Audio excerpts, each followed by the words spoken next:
going to be a bit weird.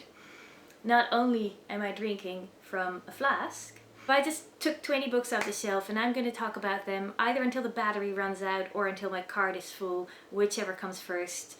I can never tell. This is completely unscripted. I want to talk about what kind of different science books there are and who the people are that write them. Let me try to show you everything I grabbed. That was all of them. Okay. Let's disassemble this pile. I have more science books than the ones I'm showing. I just tried to get a bit of a representative sample of the different types of books that there are. So let me start actually with these two. This is the autobiography of Charles Darwin, and this is the Double Helix written by James Watson. So both men are quite well-known scientists. They're famous, but they're not famous for writing books. There's not really any science in this, or only a little bit. It's really about Charles Darwin's life. It's a very lovely book.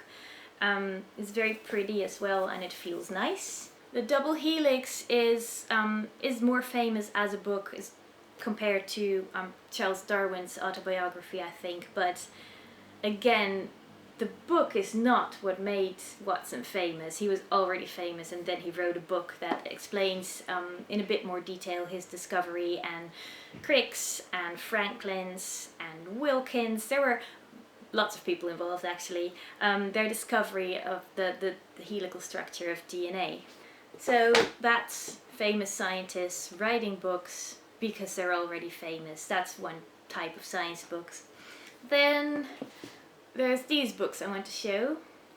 C.P. Snow, The Two Cultures, and Rachel Carson's Silent Spring. Rachel Carson was a biologist, and C.P. Snow, I forgot. Let's find out. Snow had been a research scientist. He had a high-level administrative experience in the civil service, blah blah blah, successful novelist, prominent reviewer, public figure. So let's just say researcher and public figure. This is a famous book, and so is this. Okay, let me try to explain this. This is a famous book, The Double Helix, but when people talk about the structure of DNA, they don't cite this book. They cite a 1953 article that was published in Nature magazine, a scientific article. So the book is not the source of the discussion around the double helix. But these two books are often cited. They stand on their own. They're quite famous. Silent Spring has contributed a lot to the environmental movement of the 1960s and 1970s, because people were finally aware of at least of one source of human pollution and how it was affecting the environment. C.P. Snow, The Two Cultures is well known amongst scientists who are trying to, and also other academics actually, but it's mainly about how scientists are kind of as a culture separate from the arts. It's in the type of books that I read, which you'll see some of them come by. This is actually often referenced. I'm going to do something completely different now, and I'm going to show some books that are not written by scientists. So here's a famous one. This is Bill Bryson, A Short History of Nearly Everything. It is what it says on the cover. It is a short history of nearly everything. There's a lot of science in there, but there's not a lot of detail, so everything is just kind of superficial. But to write this book, Bill Bryson has had to do a lot of reading, and he's not a scientist. He's a journalist turned travel writer, and then turned writer about anything. But he was very interested in science, and he, over the course of writing this book, he just learned so much science himself. And of course he's a good writer, so this book was quite popular. Now, when you give it to scientists, sometimes they get quite nitpicky because there are tiny mistakes in it, but I must say that when I was just reading the book, I didn't notice anything. It looked fine to me. It's I think it's a book that makes people really excited about science, and that's what a great science book should be. And I think that Bill Bryson was the perfect person to write this. So, other books that are not written by scientists, there's actually one that I showed in the previous episode, Microcosm by Carl Zimmer. Carl Zimmer is not a scientist. He's a science writer, but his background is in writing and not in science. That doesn't in any way detract from the accuracy of the science in his books, because he does a lot of research. He knows how to be a good journalist and how to go to sources and ask the right questions and do the right fact checking. So his books are extremely well written, extremely detailed, and scientifically accurate. Let's see, where shall I go next? Oh, I know where we're going. We are going to the fiction. I've got two books here. Tracy Chevalier's Remarkable Creatures and Jenny Roan's The Honest Look. Both of these are novels, and in both of them the main characters are scientists. Remarkable Creatures is actually based on a real story of Mary Anning and Elizabeth Philpott. Mary Anning found bones of prehistoric creatures on the beach in Dorset, and this story is a fictionalization of her discovery and the way that she was treated during that time. The Honest Look is written in modern times about completely fictional scientists. Tracy Chevalier is not a scientist, she's a writer. Her most famous book is A Girl with a Pearl Earring, and she's written a couple of other ones, including this one. Jennifer Roan is a scientist as well as a novelist, so when she's writing about scientists, she's writing she's writing based on her own experience of working in research labs, but then the characters are completely made up. Now, fiction and non-fiction can meet each other in different ways. Here's a couple of other books I have that are both collaborations. One is The Science of Discworld, written by Terry Pratchett, Ian Stewart and Jack Cohen. And this is The Scientific Secrets of Doctor Who, written by Simon Guerrier and Dr. Marek Kukula. I hope I'm pronouncing their names right. In both cases, the books are a collaboration between writers with a background in the fictional worlds that these stories are set in, and they're alternated with scientific chapters. This book has the same authors writing all the scientific chapters. This book has alternating authors for the fiction chapters, so there are original Doctor Who stories that are interspersed with chapters co-written by both of the main authors. Like, one is an expert in Doctor Who and one is an expert on science. It's actually really fun to drink from a flask. I highly recommend it. So I've got 10 books left, and I sorted them sort of by theme. So, of the books that I just showed, most of them were about science, so books about a scientific topic or books about several scientific topics written by a scientist or by a non-scientist, and there were a couple of fictional books as well. So, as I mentioned in one of my previous videos, there are also books about scientists. This is one of the ones I talked about before, and so is this one. There are more.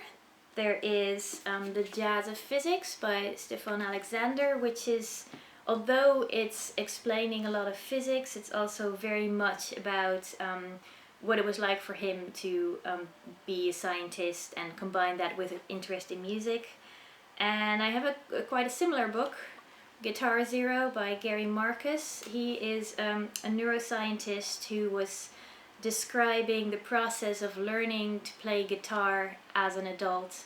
And while he was learning guitar, he was also learning a lot about music education and how we process music. Now, when you look at who has written these books, it's a scientist writing about something that's only sort of overlapping with his field, but not exclusively. He's learning a lot, much like any science writer would do. Then Stefan is writing about his own field, but in a very entertaining way. So it's not just a textbook. How the Hippies Saved Physics is written by a physicist, but he's writing about people and community rather than just about the physics itself. And Geek Nation is written by a science writer, and again it's very much about people and not so much about the science. I got a couple more books about the science of music. I just decided to take this one as a representative sample. This is Your Brain and Music by Daniel Levitin. Levitin is a neuroscience researcher at McGill University in Canada, so he does research, but then he also writes a lot of books, and I think most people know him as a writer rather than as a scientist. So like some of the examples I showed earlier, for example, Rachel Carson's Silent Spring, people are more likely to know her as the author of that book than as a biologist. So sometimes scientists, when they turn into writers, actually become more known as a writer than as a scientist, which I think is interesting. But yeah, Levitin writes about his own field, neuroscience, and then he applies it to music in several of his books actually. This is sort of staying on the music topic. This is a book about sound, The Great Animal Orchestra by Bernie Krause. This is about the sounds that animals make and what we can learn from their surroundings by listening to their sounds, and what we can learn about the animals. It has some overlap with Silent Spring. I've actually been meaning to do a video just comparing those two books, and I never got around to it, but it's on my list, so if I do a season 3, that will probably be in there. And this is one of my favorite science books. It is called 6 Degrees, The Science of a Connected Age. It's written by Duncan Watts, and this book is about network science, and I love it because it connects so many different topics that I didn't even think were related until before I read this book. Like, it connects biochemistry, which my own degree is in, to airplane travel. And apparently the mathematics underlying these things is very similar. So I thought that was really interesting, and I love this book. It's not just one of my favorite science books, it's one of my favorite books ever. Going on, we're going into the, almost everything I showed you now was mainly text-based, but of course there were also graphic novels about science, and I've got a couple, but this is the one I took off the shelf, Daryl Cunningham's Science Tales. When I first read it, I recognized the writing style and the messages from reading science blogs that were written by scientists, but it turns out that he's not a scientist. He's just really interested in scientific accuracy, and this book in particular is about lies, hoaxes and scams. Things like how people don't believe that the moon landing really happened. This is actually a topic that I also encountered in a zine that I discussed in one of my older episodes, which I'll link somewhere in the linking situation. And another book that is just, it has lots of pictures, it's fun to flip through, but I think this is a book that's didn't originate as a book. It originated, if I'm not mistaken, as PowerPoint presentations. That is An Inconvenient Truth by Al Gore. It has a lot of, so let me just show you the inside. I'm looking at it without showing it. Ooh! So there are pictures in it. That was a picture of Gore himself. Ooh! But most pictures are pictures of the Earth and what's happening to it. So An Inconvenient Truth is of course also a documentary, and Al Gore has given a lot of talks about this topic. And he's not a climate scientist, He's just using his platform as a former vice president to draw attention to an issue that he thinks is important, and it just happens to be a scientific issue. So, like, again, not a scientist and not even a writer, but the book, well, I think the documentary is more well known than the book, but I like the book because it has lots of pictures in it. And then finally, in Who Can Write a Science Book, there are books that are based on blogs, and of course anyone can write a blog, anyone who wants to. I didn't take it off the shelf, I mentioned The Martian in a previous episode. That book started out as a blog, so, you never know what happens. For a couple of years there was something that started out as The Open Laboratory and turned into The Best Science Writing Online, and that was a group of people, a group of science bloggers, selected the best science blog posts written by other science bloggers in the previous year. And there have been a couple of print books, including the 2012 edition, The Best Online Science Writing, and each of the books include 50 blog posts from different people. And this issue actually has one of my blog posts in it. It was the second time I was included. I'm also in the 2009 edition. The blog post that was included here is one of my favorites. It's about vitamin C, and then related to some socio-political things. So the reason I love the 6 Degrees book is because it connected all these different topics, and I wrote a blog post that was also kind of connecting different topics, and it ended up in a book, so I'm still really proud of that. Yeah, so anyone who's interested in science and who can write has a chance of being in a book or writing a book. I'm actually trying to write a book myself at the moment, or I'm in the proposal stage. It's scary, but I'm trying it, and that's also why this is the last episode, because I'm going to focus a little bit more on my own writing and a little bit less on reading, which, I mean, I'm always reading, but I'm just looking at these huge piles of books that I took out of my bookshelf, and they were all books that I read in the past couple of years, and there are more books that I've read, and just thinking of all the time that I spent reading that I could have also spent writing. So there will still be videos here on and off, but it'll be a while until I make a proper new season of SciBookChat. But I hope you stay subscribed anyway, because you never know what's next. I have all kinds of crazy ideas. Some of them involve drinking tea from a flask. Some of them involve figuring out the chemistry of various things that are popular. So yeah, videos will happen. I like making videos. And I will see you next year. It might not be a SciBookChat video, it might be something else, but I'll still be on this channel.